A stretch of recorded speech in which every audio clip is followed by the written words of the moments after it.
अस्सलाम वालेकुम, मैं हूँ फ़राइज़ साहब। आज हम स्टार्ट करेंगे एक्सपेरिमेंटल मेथड। रिसर्च मेथड्स में, सोशल रिसर्च मेथड्स में एक्सपेरिमेंटल मेथड की हैसियत बहुत अहम है।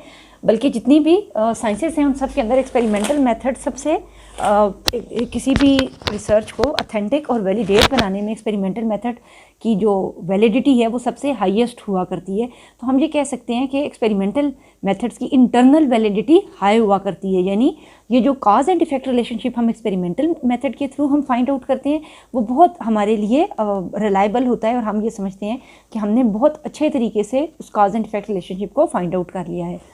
जब हम इसके ऊपर क्वेश्चन लिखेंगे तो सबसे पहले ज़रूरी है कि हम टू द पॉइंट डेफिनेशन इसकी प्रिपेयर करें। मैंने यहाँ पर इसकी जो डेफिनेशन है मेन वो मैंने ऐड की है। An experiment is an observation situation in which one or more independent variable are varied and extraneous variables are held constant. With this setup, the relationship between independent variable and dependent variable can be assessed. यानी experiment एक observation situation है जिसमें independent variable को हम very करते हैं, extraneous variables को हम कांस्टेंट करते हैं और फिर इस सेटअप के साथ हम इंडिपेंडेंट वेरिएबल यानी एक्स एंड डिपेंडेंट वेरिएबल और वाई का रिलेशनशिप फाइंड आउट करते हैं। नेक्स्ट हम आते हैं इसकी जो स्टार्टिंग है कि उसके अंदर इस चीज़ की एक्सप्लेनेशन है। ये आपने दोबारा से याद नहीं करनी, जो मैंने ऊपर से ये लिख दी है यही हमारे लिए सफिशेंट डेफिनेशन हुआ करती है। पर्पस क्या है हमारे एक्सपेरिमेंट्स का? बेसिकली इसमें हम ये बताएंगे कि experimental method holds the highest internal validity. तो ये हमें सक्सेसफुली स्टडी करके देते हैं काज एंड इफेक्ट रिलेशनशिप को। यही इसकी सबसे प्रोमिनेंट इसका फीचर है। ये लेबॉर्ट्री के अंदर ऐसे इश्यूज़ को लेकर आते हैं जिनको अदरवाइज़ हमारे लिए एक्सपेरिमेंटल साइकोलॉजिस्ट इसको चेक करते हैं और बाकी चीज़ इसके अलावा हम इसको चेक नहीं कर सकते हैं।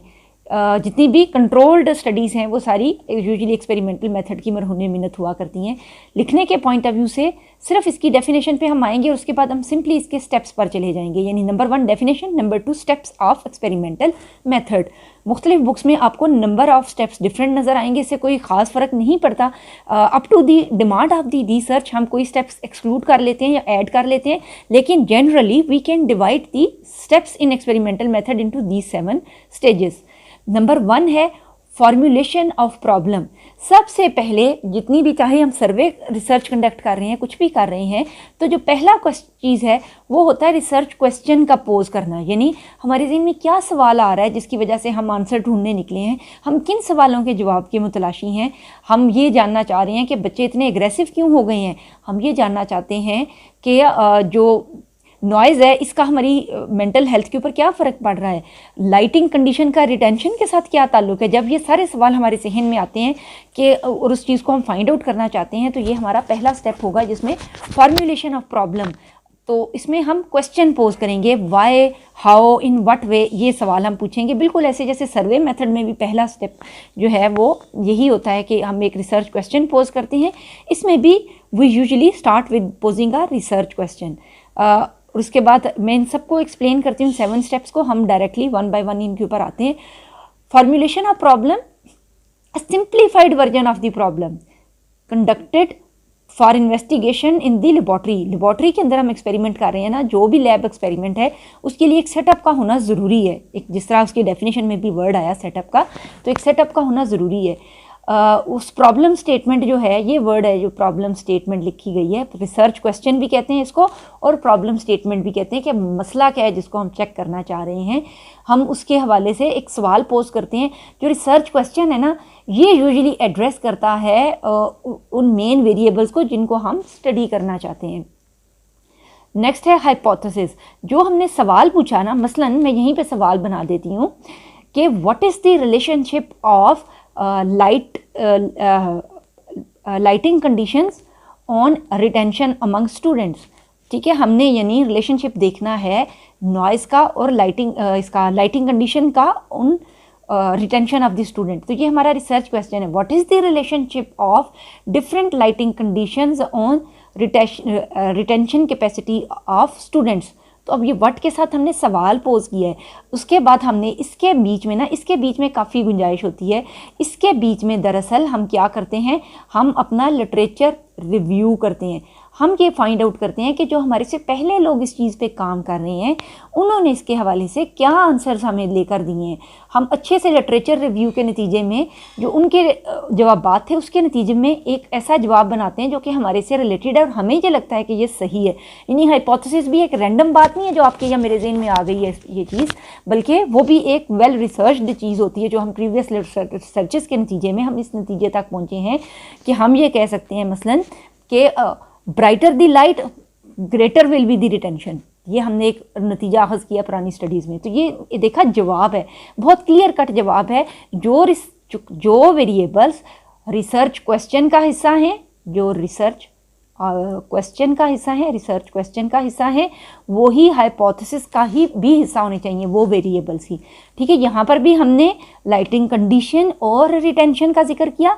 हाइपोथेसिस टेस्टिंग के अंदर भी हमने ये जिक्र करना है कि देयर इज़ हम ये भी कह सकते हैं कि there is a positive relationship between light condition and memory retention, या हम ये भी कह सकते हैं कि brighter the light more will be retention. इस तरह हमने एक cause and effect relationship draw करनी है हाइपोथेसिस में। हाइपोथेसिस होता क्या है इन एक्सपेरिमेंटल मेथड?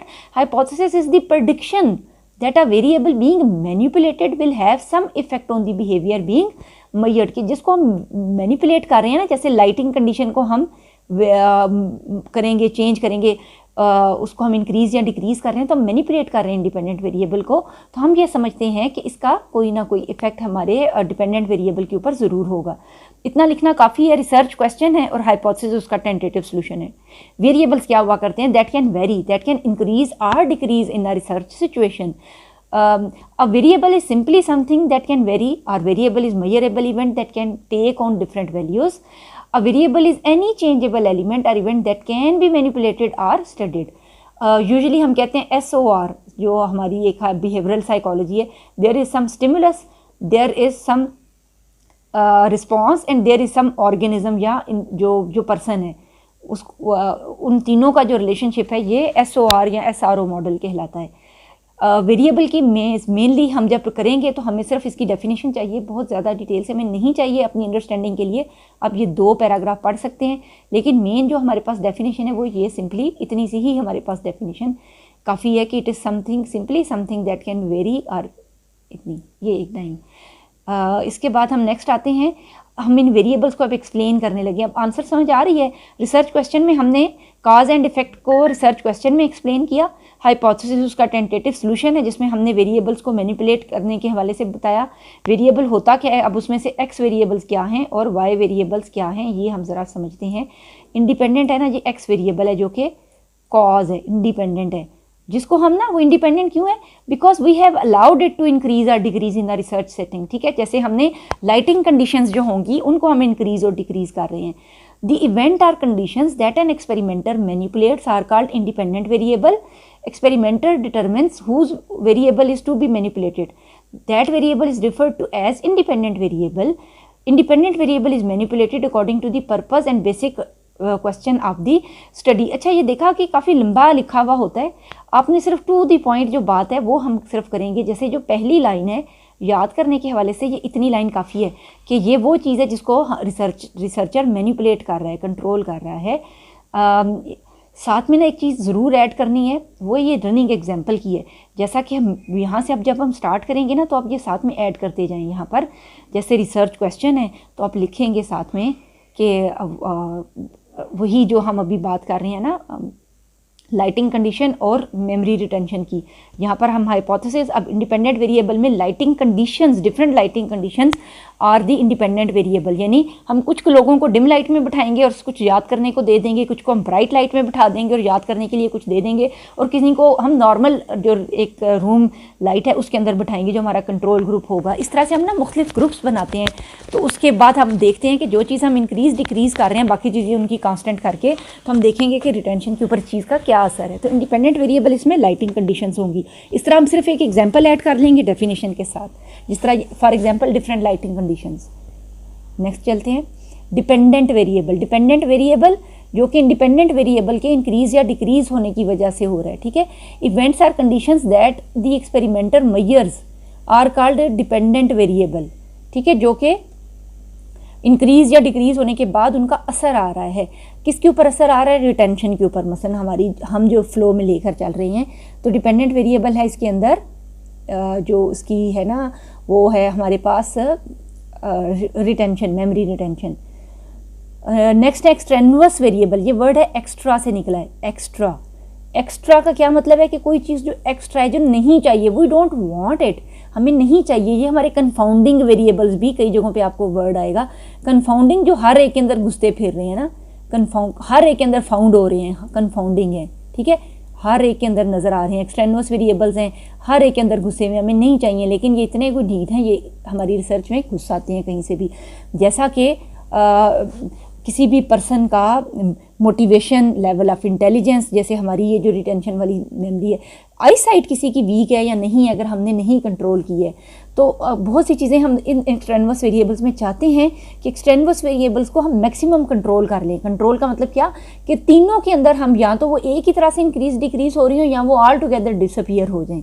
और अगर इन्होंने रिसर्च में से हमारे में से नहीं निकल सकती हैं, तो स्टिल ये इकट्ठी ही इंक्रीज डिक्रीज हो रही हो। चूँकि साइकोलॉजी का मेन जो सब्जेक्ट मैटर है वो ह्यूमन बीइंग है, तो ह्यूमन बीइंग्स जो हैं उनकी कहीं ना कहीं पर्सनल मोटिवेशन, उनकी इंटेलिजेंस और उनकी सब्जेक्टिविटी आ जाती है। सब्जेक्टिव बायस बहुत ज़्यादा है, तो हम कहीं रैंडमली हम कोशिश करते हैं कि हम इस तरह से रिसर्च कंडीशंस को सेटल करें कि वो स्टिल बहुत से एक्स्ट्रा वेरिएबल्स और उनका जो इन्फ्लुएंस है वो हमारी रिसर्च में से एक्सक्लूड हो जाए, फिर निकल जाए।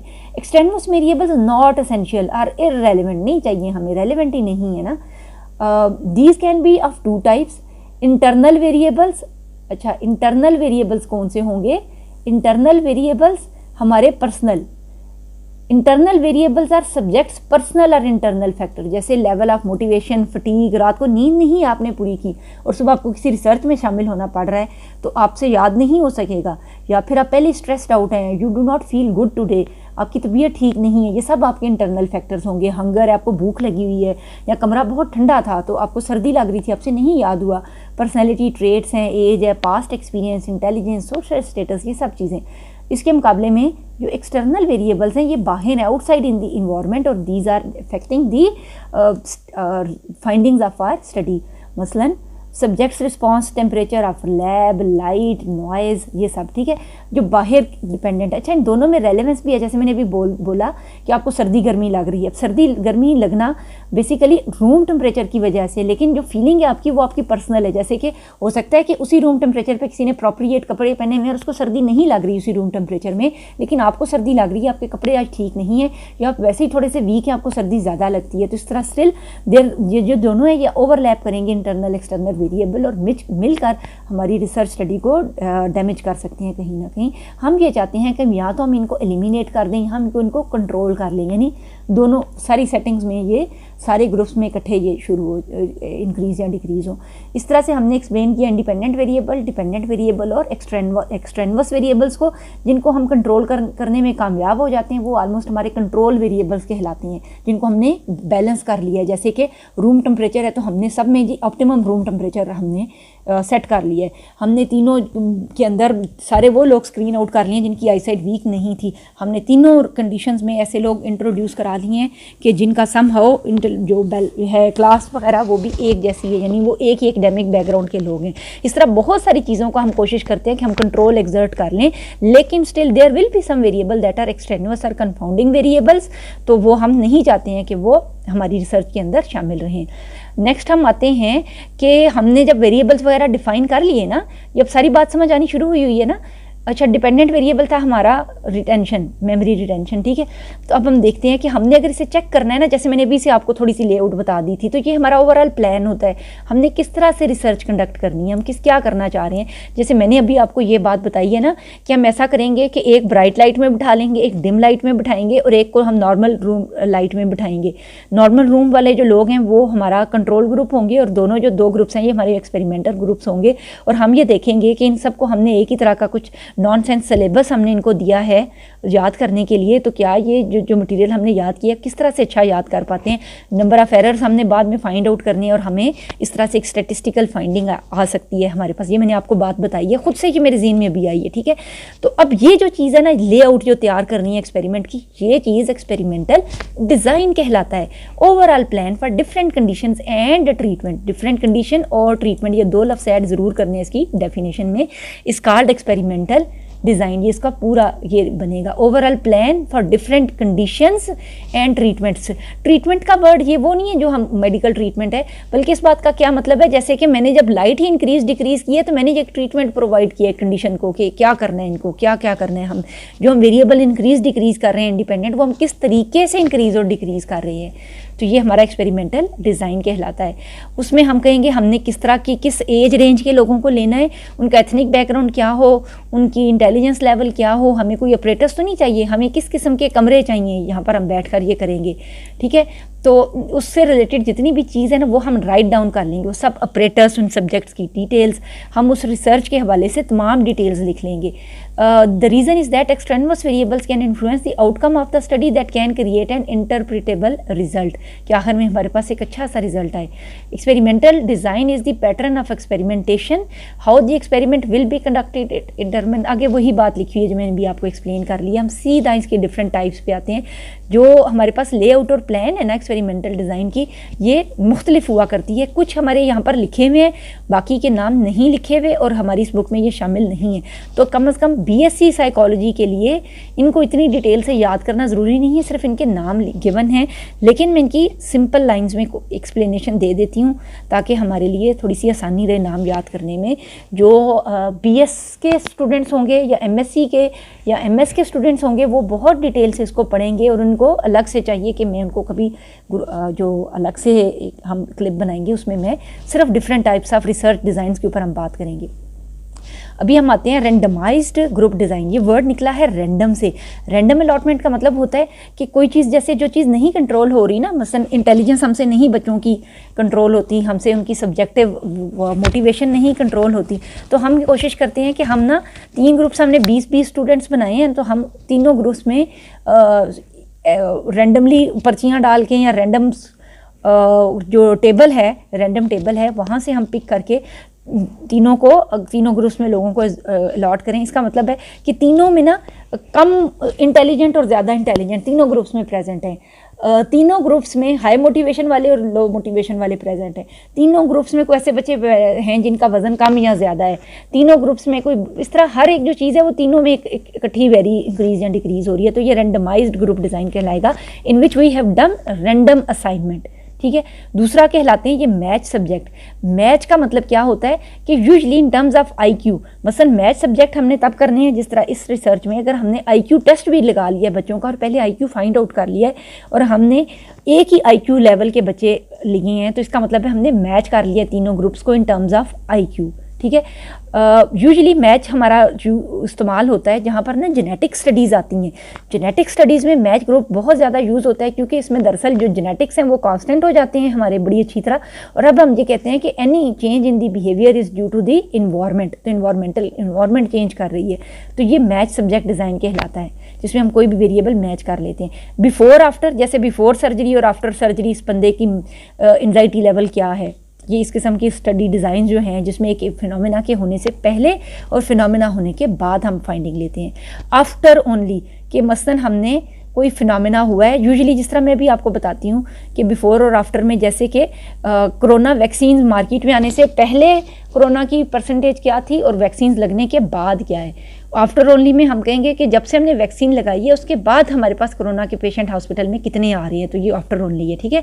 अच्छा, सबसे सोफिस्टिकेटेड डिज़ाइन फैक्टोरियल डिज़ाइंस होते हैं। ये फैक्टर से वर्ड निकले और फैक्टर कोई भी ऐसी चीज़ होती है जहाँ पर एक तरह से एक क्यूबिकल फॉर्म होती है जिसमें हम डिफरेंट लेवल बना लेते हैं। जैसे एक ग्रुप होगा, इसको हम सिर्फ आफ्टर ओनली स्टडी कर रहे हैं, एक ग्रुप है इसको हम बिफोर आफ्टर स्टडी कर रहे हैं, एक ग्रुप ऐसा है जिसमें हमने कोई एक आध मैच पार्टिसिपेंट भी ऐड कर लिया है और उसको हम बिफोर और आफ्टर भी कर रहे हैं। इस तरह हमने उनको 4 कंडीशंस बना दी हैं। इस तरह हम मल्टीपल कंडीशंस बना देते हैं, 3, 4, 5 जितनी भी हमारी डिज़ाइन है। ये सबसे सोफिस्टिकेटेड होता है और डिफरेंट लेवल्स अचीव कर लेता है किसी भी एडमिनिस्ट्रेशन की। मसलन हम इसी कोरोना वैक्सीन ही की बात करते हैं। मसलन कि जो नंबर 1 है उसके अंदर हमने लिया आफ्टर ओनली में कि कोरोना वैक्सीन लगाई और उसके बाद देखा कि कितने नंबर ऑफ पेशेंट्स आ रहे हैं फैकल्टी के अंदर। इसके बाद बिफोर आफ्टर हमने वैक्सीन्स लगने से पहले एक ली थी स्टैटिस्टिक्स ली हैं और वैक्सीन्स लगने के बाद ली हैं। इस तरह से हमने एक और कंट्रोल हमने ग्रुप ऐड कर लिया है जिनको कोई भी वैक्सीन नहीं लगी है। इस तरह हमने डिफरेंट इनके फैक्टर्स बना लिए हैं, डिफरेंट लेवल्स बना लिए हैं और अब हम ये देख रहे हैं आखिर में हम एक एग्रीगेट निकालेंगे और हमें पता चलेगा कि कौन सा ग्रुप सबसे ज़्यादा सक्सेसफुल है। Usually factorial design studies longitudinal होती हैं, यानी लॉन्ग टर्म पैटर्न कैरी करती हैं। डिपेंड करता है रिसर्च क्वेश्चन के ऊपर, प्लस आपके पास जो रिसर्च ऑर्गेनाइजेशन है उसके पास फंड्स कितने हैं और वो किस तरह का काम करना चाह रहे हैं। यूजुअली जो हमारे पास रेंडमाइज ग्रुप डिज़ाइन है ये सबसे ज़्यादा यूज़ होते हैं क्योंकि इनके अंदर जो कॉस्टली नहीं होते हैं और ये क्रॉस सेक्शनल होते हैं, यानी सिंगल टाइम स्टडी होती हैं। एक ही दफ़ा हम जाते हैं, डाटा कलेक्ट करते हैं और हम एनालिसिस निकाल लेते हैं। इस तरह आफ्टर ओनली रिसर्च भी सिर्फ एक सिंगल टाइम की रिसर्च होगी, क्रॉस सेक्शनल डिज़ाइन होगा। जो लॉन्गिट्यूडनल रिसर्चेज हैं वो यूजुअली फैक्टोरियल डिज़ाइन और मैथ ग्रुप डिज़ाइन हुआ करती हैं, लेकिन ये अलग से एक बहुत डिटेल टॉपिक है एक्सपेरिमेंटल डिज़ाइंस और अलग से इसको ज़रूरत है कि हम इसको दोबारा से रीड करें। अभी याद करने के पॉइंट ऑफ व्यू से सिर्फ ये जो मेन डेफिनेशन है और प्लस ये जो इनके नेम्स ओनली, आगे इसकी डिटेल भी नहीं, इतनी भी नहीं जितनी मैंने बताई है, वो भी आपने नहीं करनी, सिर्फ इनके नेम्स याद कर लेने हैं। जब हमने एक्सपेरिमेंटल डिज़ाइन अपना सेट कर लिया, मसलन मैंने अभी कौन सा डिज़ाइन चूज़ किया है, relationship of lighting conditions on memory retention among student. इसके लिए मैंने अपना रिसर्च डिज़ाइन जो मुझे सूट कर रहा है मेरी रिसर्च को, रेंडमाइज्ड ग्रुप डिज़ाइन है। ठीक है, तो मैंने सब्जेक्ट्स लिए हैं 3 ग्रुप्स में और उनमें मैंने रेंडमली अलॉट कर लिया अपने स्टूडेंट्स को। ठीक हो गया। आगे हम आते हैं, ये हम साथ साथ देखें पूरी रिसर्च प्लान आउट कर रहे हैं जो एक्सपेरिमेंटल रिसर्च है। एक्सपेरिमेंटल एंड कंट्रोल ग्रुप्स कौन से होते हैं? अब ग्रुप क्या होगा? नंबर ऑफ पार्टिसिपेंट कितनी तरह के होंगे? कंट्रोल और एक्सपेरिमेंटल। जिनको हम ट्रीटमेंट प्रोवाइड कर रहे हैं, जिसमें हम काज एंड इफेक्ट रिलेशनशिप प्रोवाइड कर रहे हैं, जो हमारे एक्स वेरिएबल्स हैं, वो हमारा एक्सपेरिमेंटल ग्रुप कहलाएगा। और कंट्रोल ग्रुप वो होगा जिसके जो हमारा कंपैरिजन ग्रुप कहलाएगा। Control groups are also called comparison groups. तो ये किस तरह से हैं? जैसे मैंने 3 ग्रुप्स बनाए अभी जिसके ऊपर हम स्टडी कर रहे हैं। एक ग्रुप है जो डिम लाइट वाला है, जहाँ पर थोड़ी लाइट है हमारी। ठीक है, ये मैं 2 लाइन्स लगाती हूँ डिम लाइट के लिए, इसमें बिठाए हैं हमने। दूसरी है हमारी ब्राइट लाइट वाले लोग, यहाँ पर हमारे ब्राइट लाइट जिनको हमने ज़्यादा लाइट प्रोवाइड की है। और एक है हमारे जो रेगुलर लाइट है, हमारी रूम टेम्परेचर वाली लाइट, यहाँ पर हमने बिठाई हैं। हमने इन दोनों की रिटेंशन मेजर करनी है कि ये कितना अच्छी तरह से उसको याद करते हैं मटेरियल को जो हम इन्हें देंगे। यूजुअली हम इस्तेमाल करते हैं साइकोलॉजी में नॉन सेंस सिलेबस एक वो लिस्ट है जो एबिंगहॉस ने दी थी मेमोरी रिटेंशन के हवाले से, और वो बनाई थी कि जिसके बीच में ना वॉवल होता है और उसके साइड पे कॉन्सोनेंट होते हैं, लेकिन वो मीनिंगफुल नहीं होते हैं। जैसा कि वर्ड है डिम, इस तरह DIM। ठीक है, अब ये डिम का मीनिंग तो आपको आता है, आपको ये याद हो जाएगा, लेकिन अगर मैं लिख दूंगी MID, ठीक है, तो ये भी है वर्ड अच्छा बन रहा है, ये भी मिड बन रहा है। लेकिन नॉन सेंस सिलेबस में उसने वो वॉवल्स और कॉन्सोनेंट बनाए हुए हैं जिसकी लिस्ट आपको ऑनलाइन भी अवेलेबल होगी, जो कि सेंसलेस होती है, इसीलिए इसको नॉन सेंस कहते हैं। तो हमने वो याद करने के लिए दे दी, वो तकरीबन 10 उसके मसन वर्ड्स हैं, और हमने एक टाइम डिसाइड कर लिया कि आपने ये 5 मिनट्स में करना है या 3 मिनट्स में करना है। तो उसके बाद हम उनको चेक कर रहे हैं, तो हम ये देखेंगे कि किन की रिटेंशन बेहतर हुई है। तो ये दोनों जो हमारे ग्रुप्स हैं ना, ये हमारा एक्सपेरिमेंटल ग्रुप 1 है जो डिम लाइट वाला है, ये एक्सपेरिमेंटल ग्रुप 2 है। ठीक है, और ये हमारा कंट्रोल या कंपैरिजन ग्रुप है, ये वाला। इसकी परफॉर्मेंस के साथ हम इन दोनों की परफॉर्मेंस को चेक करेंगे सोफिस्टिकेटेड स्टैट्स लगाकर। अब मैं इसको थोड़ा रीड कर देती हूँ, यहाँ पर इन्होंने लिखा हुआ क्या है इस चीज़ को। Subjects are selected for various groups in an unbiased manner. 2 groups में be formed from pair of subjects which are matched in their respect called matched groups. Identical twins can also be used as they have the same heredity। यहाँ पर ये सब ना ये match group के बारे में डिटेल दे रहे हैं कि उनको, जैसे मैंने बताया अभी कि जो ट्विन स्टडीज़ हैं वो मैच ग्रुप यूज़ करती हैं, लेकिन हम ना थोड़ा सा आते हैं ज़रा अपने काम की तरफ। मैंने चूज़ किया हुआ है रेंडमाइज्ड ग्रुप डिज़ाइन। इसके हवाले से यहाँ पर डिटेल कहाँ लिखी हुई है, मैं वो एग्जैक्टली रीड करती हूँ। ये चीज़ है जो हम लोग यूज़ करते हैं ना रेंडमाइज्ड ग्रुप में, उसको कहते हैं रैंडम असाइनमेंट, कि मेरे पास बच्चे हैं, मैंने असाइन कर दिए हैं तीनों कंडीशंस में। डिम लाइट में कुछ बच्चे बिठा दिए हैं रैंडमली, उनके नाम बोल के, कुछ के नाम बोल के मैंने ब्राइट लाइट में बिठा दिए और कुछ को मैंने कंट्रोल रूम वाले में बिठा दिया, ठीक है। तो ये मैंने रैंडम असाइनमेंट कर लिए, तीनों कंडीशंस के अंदर मैंने उनको रैंडमली एलोकेट कर दिए। Random assignment is impossible because the investigator does not know which variable should be matched or the size of sample became prohibitive. The usual recourse is matching. Matching बहुत मुश्किल होती है, हर रिसर्च स्टडी में हमारे पास नहीं होती है। इसकी आगे इन्होंने डेफिनेशन कहीं नहीं लिखी हुई सामने। सिंगल ब्लाइंड और डबल ब्लाइंड टेक्निक ये भी मैं थोड़ी एक्सप्लेन कर देती हूँ। सिंगल ब्लाइंड टेक्निक जिसको स्टडी किया जा रहा है ना, एक्सपेरिमेंटर जैसे स्टूडेंट्स हैं, तो उनको नहीं पता कि हमें चेक किया जा रहा है। यूजुअली ऑब्जर्वेशनल मेथड्स में ये सिंगल ब्लाइंड टेक्निक्स इस्तेमाल की जाती हैं। डबल ब्लाइंड टेक्निक जिसमें एक्सपेरिमेंटर और जो पार्टिसिपेंट है दोनों को ही नहीं पता कि दरअसल मेन ऑब्जेक्टिव क्या है, हाइपोथेसिस क्या है, रिसर्च क्वेश्चन क्या है, और उसकी रीज़न क्या होती है कि कम से कम जो डिमांड कैरेक्टरिस्टिक्स हैं वो रिसर्च का हिस्सा बने। डिमांड कैरेक्टरिस्टिक्स के what is the outcome of the study, तो आउटकम ऑफ द स्टडी का किसी को ना पता हो, ताकि हमारी जो स्टडी है वो एक इफेक्ट ना ले जाए, एक एक्सपेरिमेंटर बायस या सब्जेक्ट बायस ना ले जाए कि लोग उसी तरह से बिहेव करते हैं कि जैसे उनको एक्सपेक्ट किया जा रहा होता है, तो एक्सपेक्टेशन से मैच करने की कोशिश शुरू कर देते हैं। जैसा कि अगर हम सिंगल ब्लाइंड या डबल ब्लाइंड बनाना चाह रहे हैं तो हम उनको थोड़ा सा मिसलीड या मिसगाइड कर देते हैं कि हम दरअसल ये जो स्टडी है ना, ये हम सिलेबस अपडेट करने की कोशिश कर रहे हैं किसी का, हम कोई भी उनको और बात बता देते हैं और हम रियल ऑब्जेक्टिव नहीं बताते हैं स्टडी का।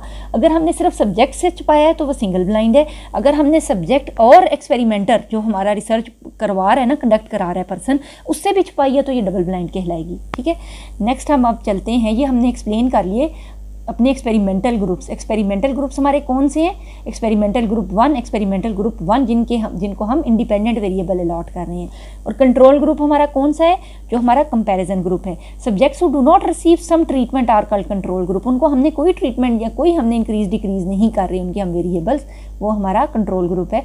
लेकिन एक्सपेरिमेंटल ग्रुप क्या है? जिसको कोई ट्रीटमेंट रिसीव हो रहा है, जिसके हम वेरिएबल्स को इंक्रीज डिक्रीज कर रहे हैं, हम उनकी लाइट ब्राइट या डिम कर रहे हैं, तो ये एक्सपेरिमेंटल ग्रुप है। कंट्रोल्ड कंडीशंस, मैक्सिमम कोशिश करते हैं हम कि हम चीज़ों को कंट्रोल प्रोवाइड करें। हम जैसे मैं बता रही हूँ कि अगर हम IQ लेवल उनका मैच कर लेते हैं तो भी बड़ी अच्छी बात है। अगर हम उनका इवन वेट मेजर करके रैंडमली एलोकेट कर लेते हैं तो भी बड़ी अच्छी बात है। अगर हम उनको हम ऑप्टिमम टेम्परेचर प्रोवाइड कर देते हैं तो ये सब कंट्रोल कंडीशंस कहलाएंगी। फर्स्ट जो है वो है the experimental condition in which the independent variable is present. The second one is the control condition in which the independent variable is absent. The investigator then assess the influence of independent variable by comparing the outcome under these two conditions. अच्छा, जो unwanted influence है we want to restrict it. हम कोशिश करते हैं कि ये बीच में से निकल जाए। इसके बाद है operators. Some time operators use होती है, कई दफ़ा नहीं भी यूज़ होती। इवन मेरे जो एक्सपेरिमेंट है इसमें ऑपरेटर्स क्या है, इसमें एबिंगहॉस की नॉनसेंस सिलेबस की लिस्ट है।